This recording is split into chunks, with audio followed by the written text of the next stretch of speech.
and I'm a lieutenant with Lynchburg Police Department.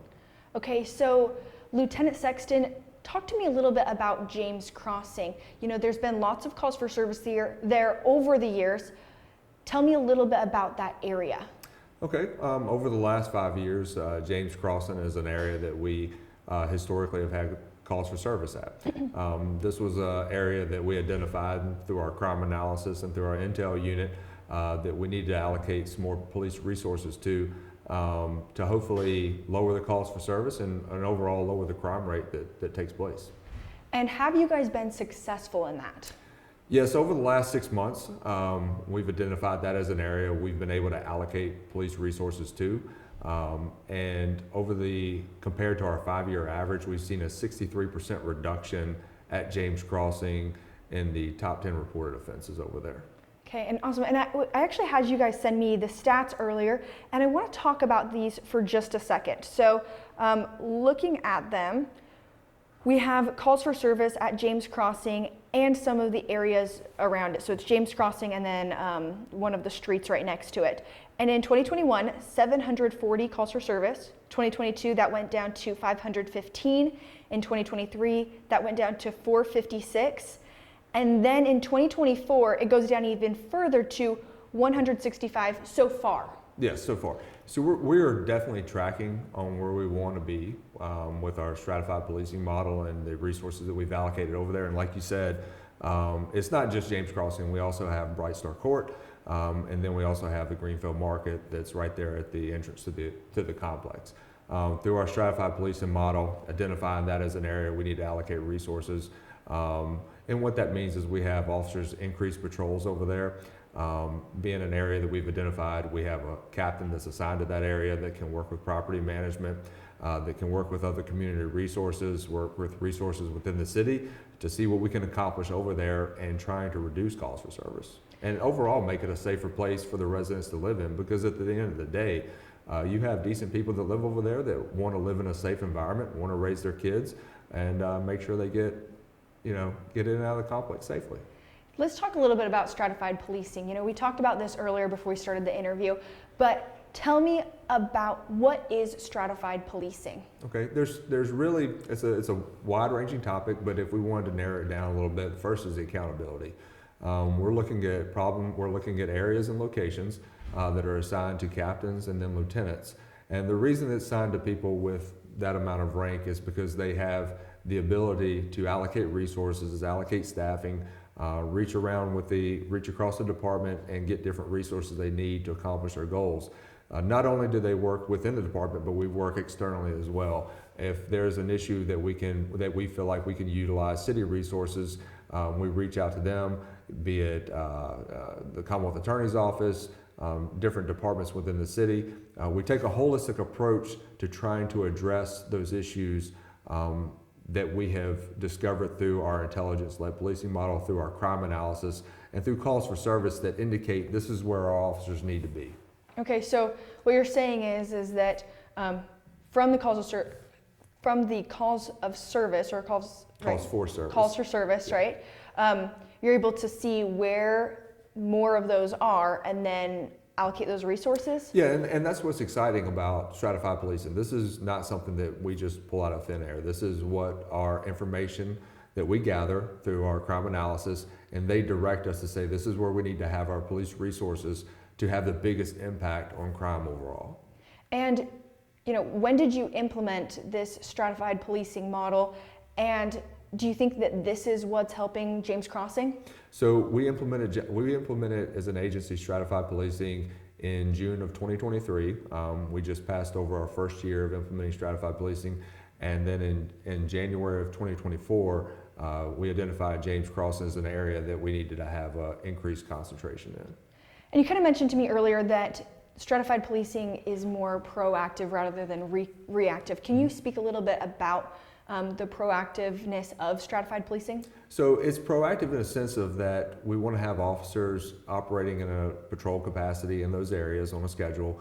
We want to have an increased police presence, but it's also a community aspect that goes along with there. We want our officers getting out, interacting with community members, letting them know why there's an increased police presence, let them know that it's based off calls that we have, and let them know that we're there to support them. We want to involve the community as much as possible, because with our experience so far operating this for a year and the interactions that we've had with community members, they've been extremely appreciative to actually see the officers where they've also identified that we need to be at. So we work in conjunction with them because we still operate with a community policing model as well, and Stratified works right alongside with community policing.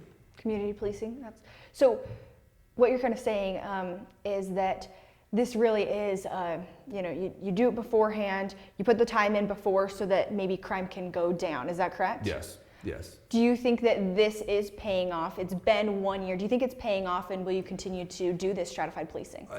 And that's the great thing about stratified policing. We are going to follow where the statistics say we need to follow. And so far, the trends and the numbers and the statistics that we've seen has shown that it's been a success over the last year that we've been operating with it. We'll continue to do it, and we'll continue to push it. And at the end of the day, when the numbers indicate that we need to shift to another area, or we need to shift to another location, and then we will. And as a department, we're constantly evaluating that on a 6-month basis. And if we need to make a change or we need to pivot, we have that flexibility to do so. And then let's talk a little bit more about James Crossing specifically for a second. We read through those numbers, those calls for service to that area. Now tell me, are there more calls for service at James Crossing rather than other places in the city? So I can only speak to what we have with our stratified policing model. When we run areas that we need to have an increased focus on, we're running the 2 top areas that we see at the time. When we first implemented stratified policing in 2023, James Crossing was not one of the top 2 areas that we need to have an increased presence at. So in January of 2024, we had James Crossing, and then another area within the city that we increased our police response, or our police resources there as well. But coming up in this month, when we transition to our next season of stratified policing, James Crossing and that area through there, since we've seen the reduction in calls for service, will not be one of the areas that we have that primary focus on. We will still have officers that patrol that area. We will still have beat officers that are in that area. People like myself will still have relationships with the property management to address any long-term concerns that they may have, but James Crossing in a whole will not be on one of those area lists that we look at going forward. Mm-hmm. So just making sure I understand this. James Crossing wasn't on the top of the list at first, then it goes back and forth. Is that kind of what you're saying? Yes. Okay, and so this next season, it won't be on the top of the list because you've seen those calls go down? Yes, absolutely. You're absolutely right. We have other areas that we'll be concentrating on throughout the city. And I'll repeat again, just because we're concentrating on other areas in the city does not mean that we still won't have patrols that take place in James Crossing and ensure that we can keep that complex as safe as we can. Okay, awesome. So you're saying that there still will be lots of resources allocated to James Crossing. It's just that you might take one resource and apply it to somewhere else that needs more. And one of the great things about stratified policing is the accountability aspect. When we have these locations in these areas, they're assigned to captains and they're assigned to lieutenants. Well, as an acting captain, and I'm a lieutenant, as an acting captain, I've developed relationships with community members in James Crossing, with the property management, with other members of the community, and so we have that constant contact and communication that even though as a department with our resources, we shift to where we need to have our officers at, that same relationships that we've built over the last 6 months continues on. So if things come up, then they have a direct line and we can address it, and if we need to change, we need to change. And then I spoke to some of the people in James Crossing after what happened. I believe it was a few weeks ago at this point. There were some shots fired there. And I walked around James Crossing, talking to the neighbors, talking to the people there. A lot of the women I was speaking to, and even some of the men, they expressed a lot of frustration, of people from outside of James Crossing coming there, shots fired. Some of them said every week they're rolling their kids underneath their bed because they're hearing shots fired, things like that. Do you have any comments for those individuals that are feeling frustrated? Well, I mean, I think the fear that exists, there are police that patrol the area. We want to have as good a communication and relationships with those members in that community and we want them to reach out to us anytime they have concerns. And as simply as calling our non-emergency number, calling 911, police will respond, and then we also have beat officers that patrol through that area and also make themselves known to the police officers when we come through that area, and we'll do the same. We want to have that partnership going forward to hopefully address any of the concerns that they have. So just to make sure I got this right, you're saying also, making sure that those people that, feel that way, to try to make sure that they have a relationship with you guys, as in they, make themselves known, call you guys when they need something. Is that right? Yes, we would love to have people, we want to get out and talk with people, but we want to have people reciprocate that with us as well. We want them to talk and communicate with us, express to us some of the issues that they're having in that complex, and we will absolutely do what we can to address any concerns or any issues that they may have, if it's in our ability to do so. Mm-hmm. And this is a really hard topic in general. It's something that people are talking about across the country. But really, what can be done at James Crossing to lower those calls for service even more and maybe stop shootings or whatever's happening there? Yeah, I think the steps that we take, and just to go pivot back to the points of what we've done and the steps that we've taken and the results that we've seen, we'll still continue to work to drive and to decrease the crime rate overall, and not just in James Crossing, but citywide. Like, one of our main goals with stratified policing is to lower the overall crime rate, lower the overall calls for service, and to create a much more safer community. What do you think the community can do to help police? I think, one, be involved in any type of neighborhood watch programs that take place in their community. We have an excellent neighborhood watch program and that is involved with our community police and outreach person, Cindy Cosero, and then Katie Jennings. They coordinate that. If you're in the city and you don't have a community, if you don't have a neighborhood watch, that's something that you can start up and reach out to us, and we can help you with that. But that also gives you a voice amongst with people inside your community, your neighbors, to tell us what's going on inside of your community, because we may have people that may necessarily not want to call 911, but still have issues that take place. And a lot of times with these neighborhood watch meetings, those issues are brought up, and then the attention can be given to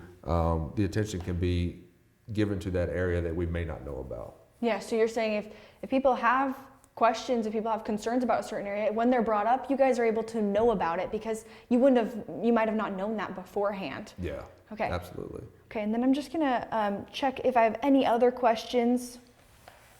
Okay, and then we kind of already answered this question, but what is being done with the police department? You mentioned stratified policing. Is there anything else that you want to share about what the police department is doing? As far as?